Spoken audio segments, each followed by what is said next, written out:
Merci d'être là et je vais commencer de façon particulière, d'abord en vous présentant les personnes qui m'accompagnent aujourd'hui. Madame Gayle Ouellette, qui est présidente du Regroupement québécois des maladies orphelines. Monsieur Jacques Daigneault, qui lui est président de l'Association des patients immunodéficients du Québec. Madame France Aymon, qui est atteinte d'une maladie non diagnostiquée. De Madame Rosemarie Ticlé, qui, elle, est atteinte d'angio-œdème idiopathique. Et de Valérie Guyot, qui, elle, est atteinte du syndrome d'Ehlers-Danlos. Alors, si ces noms-là vous disent rien, et si vous dites de quoi parle-t-il, c'est exactement pourquoi nous sommes ici aujourd'hui. On est ici aujourd'hui pour, ensemble, exiger une stratégie québécoise en matière de maladies rares qui affectent des milliers de patients au Québec. Et là, je vous surprendrai probablement. Une maladie rare, c'est une maladie qui touche une personne sur 2000. Beaucoup plus répandue qu'on ne le pense. 6 à 8 de la population. On dénombre près de 1000 maladies rares au Québec. Globalement, près d'1 demi-million de personnes sont touchées, en grande majorité également des enfants. C'est ça le scénario des maladies rares, d'où l'importance de notre rencontre aujourd'hui et de cette exigence que l'on a d'avoir un plan québécois structuré concernant les maladies rares. Les maladies rares peuvent être beaucoup de choses, peuvent prendre beaucoup de formes. Et là, histoire de comprendre le phénomène, puis c'est drôle, parce que je vous dis comprendre le phénomène, mais c'est un peu ça qu'une stratégie nous permettra de faire aussi, de comprendre, d'informer, de communiquer, d'accompagner. Ça peut être des maladies génétiques, ça peut être des cancers rares, des maladies auto-immunes, des malformations congénitales, des maladies d'origine toxique. Ce n'est pas un langage avec lequel on est familier. Et là, comprenez que la problématique, pour ceux qui sont atteints, elles sont nombreuses. Difficulté d'accès au bon diagnostic, à un traitement, bien sûr, le manque d'information, l'impact sur la vie professionnelle, pas besoin de vous faire vraiment de dessin, les coûts élevés des rares médicaments qui servent également au traitement. Alors, au Québec, souvent, les patients sont laissés pour compte par le système de santé, alors qu'ailleurs, en Europe, dans les pays industrialisés, on a déjà commencé à agir. On a trouvé important de faire en sorte qu'on puisse faire quelque chose. La France, notamment, en est un bon exemple. C'est assez étonnant parce qu'en 2010, il y a déjà eu une volonté d'agir. L'ex-ministre libéral de la Santé, Yves Bolduc, avait annoncé son intention d'établir une stratégie québécoise en matière de prise en charge des maladies rares. Il y a un mandat qui avait été confié, alors c'est un fait, à l'Institut national d'excellence en santé et services sociaux, c'est l'INES. Et suite à ça, bien sûr, on avait décidé de commencer les travaux en se basant sur les expériences étrangères pour arriver à un rapport qui aurait dû permettre de mettre en place un comité pour aller vers l'avant, vers l'avenir. C'est le docteur Juan Roberto Iglesias, qui était l'ex-PDG de l'INES, actuel secrétaire du Conseil exécutif, qui expliquait que les travaux de l'INES devaient servir de base au déploiement de la stratégie québécoise sur les maladies rares. Alors, en novembre 2011, suite au rapport de l'INES, il est là, Yves Bolduc avait annoncé officiellement la création d'un comité pour avancer sur le dossier. Le problème, c'est que le rapport que j'ai en main est resté sur les tablettes. Pendant que le Québec ne fait rien, la France, elle a décidé d'agir, je vous l'ai dit.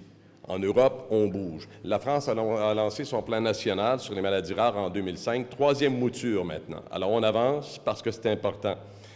En 2009, l'Alberta s'est doté d'un programme de médicaments pour les maladies rares. Ce n'est pas encore une stratégie nationale, mais c'est un pas dans la bonne direction. C'est la première province canadienne à agir de la sorte. Alors, ce qu'on dit aujourd'hui, c'est très simple. Parce qu'il y a une volonté, parce que 500 000 Québécois touchés, parce qu'il y a près de 1000 maladies rares au Québec, des gens confrontés à des traitements à trouver, à des diagnostics pas faciles, à de l'information et de la communication qui doit trouver sa place quelque part, nous exigeons que le Québec se dote d'une stratégie nationale sur les maladies rares pour donner suite au rapport de l'INES et à l'engagement du Parti libéral du Québec en 2011, engagement qui a été oublié. Pour bien comprendre ce que ça veut dire que tout ça, parce que je vous parle de choses que l'on découvre, en tout cas pour plusieurs d'entre vous, je cède maintenant la parole à Mme Gayle Ouellette, qui est généticienne et présidente du Regroupement québécois des maladies orphelines. Gayle, à vous la parole. Merci, M. Paradis. Pour mettre un visage encore plus humain aux maladies qui ont été données ici, je voulais juste vous donner quelques indications de ce que peuvent vivre des personnes avec les maladies rares. Madame Valérie Guyot, par exemple, elle a été malade toute son enfance, mais c'est seulement dans la trentaine qu'on a trouvé ce qu'elle avait, la maladie qu'elle avait, une maladie héréditaire connue. Et encore aujourd'hui, elle doit se débrouiller elle-même pour trouver des spécialistes qui connaissent et qui doivent la suivre. Et on n'a pas de clinique pour cette maladie-là au Québec, alors qu'il y en a ailleurs dans le monde, et maintenant la première en Ontario, là, depuis quelques semaines. Madame Ticlé, elle a été frappée dans la trentaine d'une maladie, donc c'est pas toutes des maladies, 75% c'est chez les enfants, mais ça peut frapper n'importe qui, n'importe quand. Et elle, c'est une maladie dont on connaît le nom, mais dont on ne connaît pas la cause. Madame France Sémon, elle, cinq personnes de sa famille ont des signes et des symptômes continuellement. Un enfant qui a passé tous les tests et examens possibles, mais elle fait partie des 50% de personnes ayant des maladies rares qui sont non diagnostiquées. Oui, ça peut arriver qu'on ne puisse pas diagnostiquer de maladie rare, c'est une nouvelle maladie, mais on n'est pas certain qu'on a tous les mécanismes qu'il faut pour vraiment élucider les maladies chez les gens au Québec. Monsieur Dagneau va parler lui-même tantôt. Donc, oui, le Canada et le Québec, étant donné que le système de santé provincial est un des seuls pays industrialisés qui ne s'est pas doté ni d'une définition, d'une reconnaissance, de politique, de programme, alors certainement pas un plan national. Donc, c'est ce qu'on aimerait. Pour qu'il y ait mettre en place des programmes pour justement former les médecins, les éduquer sur pas les 7000 maladies rares, mais sur la problématique et les enjeux, réduire les délais de diagnostic. Il existe des outils diagnostiques maintenant qu'on peut utiliser, dépister les maladies traitables chez les bébés du Québec, créer des centres spécialisés pour la prise en charge, améliorer l'accès aux traitements et aux médicaments, améliorer l'accès aussi aux soins psychosociaux, parce que l'impact psychosocial de ne pas avoir de maladie diagnostiquée, donc pas de service, ou même quand on a une maladie diagnostiquée, de perdre son travail, d'avoir un entourage qui ne comprenne pas parce qu'ils ne comprennent pas la maladie, l'impact sur l'école, et beaucoup de gens vivent une précarité financière due à cette situation. Donc, nous demandons, comme en 2010 et comme en 2012, on a aussi pensé avoir un comité pour élaborer une stratégie. Donc, on demande ce comité qui n'a jamais eu lieu pour faire cette stratégie nationale pour les maladies rares. Dernière chose, on aimerait que ce soit aussi avec l'engagement des patients. Nous, on regroupe 31 associations de maladies rares au Québec et beaucoup de patients qui n'ont pas d'association, et on aimerait faire partie prenante de des solutions pour les maladies rares, et toujours en tenant compte du contexte économique et organisationnel de notre système de santé, mais on pense qu'on peut adapter notre système de santé à la rareté. Merci beaucoup. Merci, Gaëlle. Et je vais maintenant inviter Jacques à prendre la parole et à se présenter lui-même, parce que ça va ajouter également au portrait qu'on vous présente ce matin. Jacques. Bonjour, je suis Jacques Dagneau et je vais vous parler un peu de mon cas. Le plus longtemps que je me souviens, dans mon adolescence, j'ai toujours été malade. Et quand je parle de maladie, j'avais 2-3 sinusites par année, des pneumonies à chaque année ou à peu près. Et personne ne pouvait diagnostiquer ce que j'avais. Donc, si je me réfère à l'école, quand j'allais à l'école, et surtout en hiver, vous pouvez imaginer que je manquais d'école, évidemment. Et je me retrouvais avec une enfance, une adolescence beaucoup plus compliquée que la normale, que les amis que j'avais. Donc, j'ai vécu tout ce temps-là jusqu'à l'âge de 33 ans. À 33 ans, ma famille a décidé de dire, Jacques, si tu ne veux pas mourir, t'es mieux de te faire soigner. Et c'est là que j'ai consulté un pneumologue. Et après avoir fait des tests, il me dit, Monsieur Dagneau, on a trouvé la solution pour vous, et venez nous voir. On va le voir. Et la solution, c'était de m'enlever un poumon, d'avoir une chirurgie, enlever un poumon. Il dit, regardez, vos cicatrices que vous avez dans vos poumons, ça fait que le poumon droit il est affecté. On va vous l'enlever, vous allez être correct. Après avoir réfléchi une semaine, j'ai décidé d'y aller pour subir cette intervention. Et le matin même de mon intervention, j'étais assis pour prendre une radiographie. Il est arrivé un médecin qui s'appelle Dr. De Jésus, que j'ai vu 15 minutes de ma vie. Et il me dit, « Monsieur Dagneau, je soupçonne que vous êtes immunodéficient. Et si vous voulez, on va arrêter la chirurgie. On va vous faire un simple test de sang, une prise de sang. Et avec ça, on va vous déterminer si vous êtes immunodéficient. » Comme de fait, j'ai fait prendre ma prise de sang. Et d'un clin d'œil, ils ont trouvé que j'étais vraiment immunodéficient. Donc, j'étais déficient en IgG, qui est facile à déterminer. Et à la suite de ça, ils m'ont donné des immunoglobulines. Et après, plus aucune sinusite, plus aucune pneumonie, et ma vie a changé. Quand je dis que ça a basculé, et là, j'ai commencé à vivre normalement. Après avoir vécu 33 ans d'enfer, me voilà à vivre normalement comme les autres. Ce que je dis aujourd'hui, c'est que si les médecins seraient un peu plus à l'affût, après qu'ils voient un patient qui a eu 15, 20 sinusites, des pneumonies à répétition, pourquoi qu'ils ne se posent pas une question à savoir si son système immunitaire est défectueux? Il y en a qui sont proactifs, mais il y en a encore tellement qui s'imaginent que la maladie rare d'être immunodéficient, c'est faite pour les autres. Nous, en tant qu'association, on a un mandat de donner plus d'informations aux médecins, aux spécialistes, pour déterminer vraiment que la maladie rare que nous avons peut être détectée. Il en reste 1000 dans la province de Québec encore qui vivent une vie d'enfer, qui pourraient seulement d'une prise de sang avoir leur vie changée. Voilà, c'est mon histoire. Merci beaucoup à vous trois. Nous allons maintenant passer à la période des questions. Nicolas Vigneault, Radio-Canada. Quels sont les besoins les plus criants présentement ou quel type de structure vous voyez comme programme pour venir en aide à ces gens-là, par exemple? Bien, nous, on pense que c'est l'information et la formation qui est la clé de base. D'ailleurs, nous, au regroupement, on a créé un centre d'information et de ressources en maladies rares, seul centre qui existe même au Canada, et puis on est des professionnels qui répondent aux questions. Quelques professionnels nous contactent, mais c'est surtout des patients.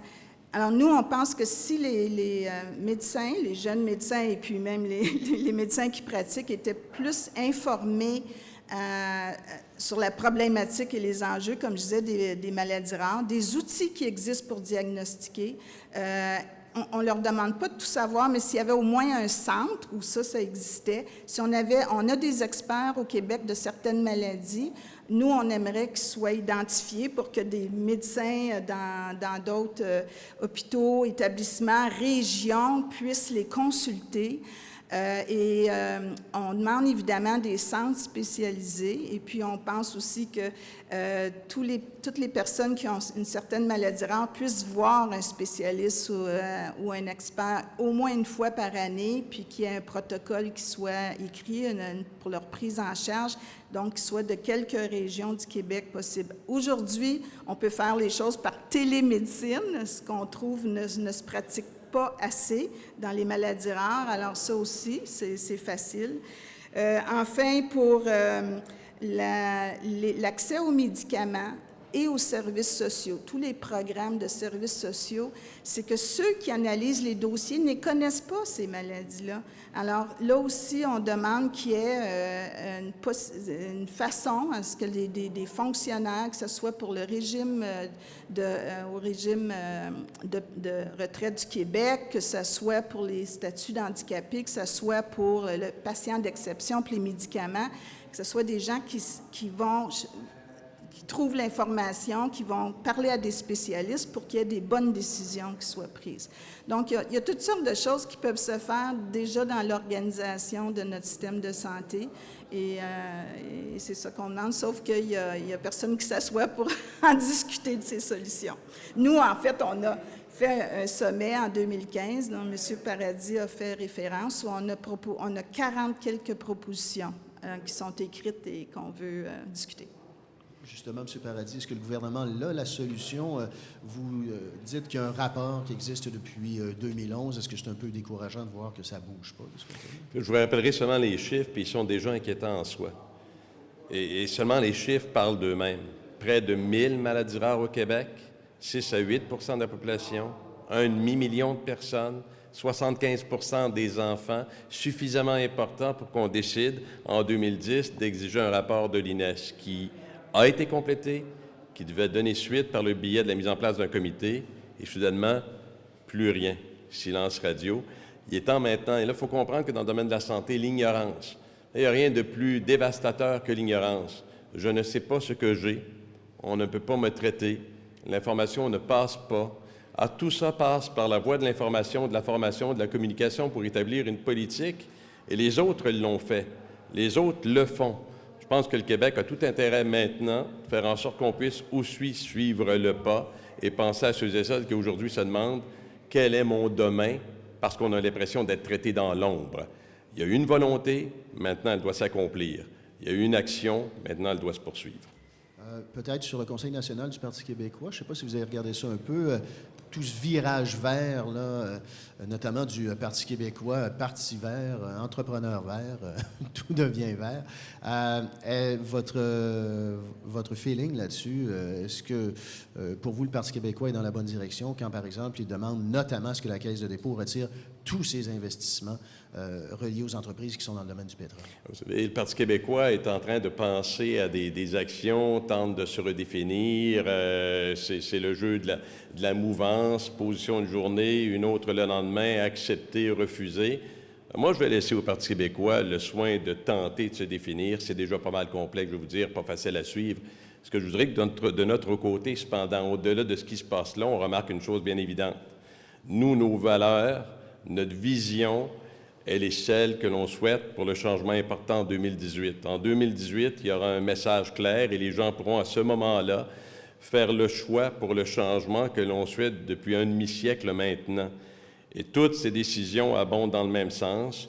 Le véritable choix pour souhaiter avancer dans un Québec à l'intérieur du Canada tel qu'on le souhaite au nom des citoyens, avec cette volonté commune d'avancer vers l'avant, c'est ici que ça se trouve. Alors, je laisserai au Parti québécois sa vision à redéfinir, sa vision sur les diversités, sa vision sur le monde vert.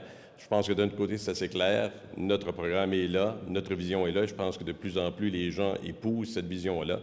Et je les invite à faire cette décision, ce choix historique en 2010. Je vois sur le nationalisme, le côté environnemental et tout ça, est-ce que vous pensez qu'effectivement, on essaie d'aller chercher des voix de votre côté? C'est-à-dire que tout parti politique tentera d'aller chercher des sympathisants, des militants, des membres. Ça fait 50 ans que ces deux visions-là, que la vision du Parti québécois, que la vision du Parti libéral, nous forcent à l'immobilisme. On aura beau tenter de se redéfinir au jour le jour. On est maintenant à l'heure des changements. Je pense que la coalition Avenir Québec, la CAQ, représente le parti du changement.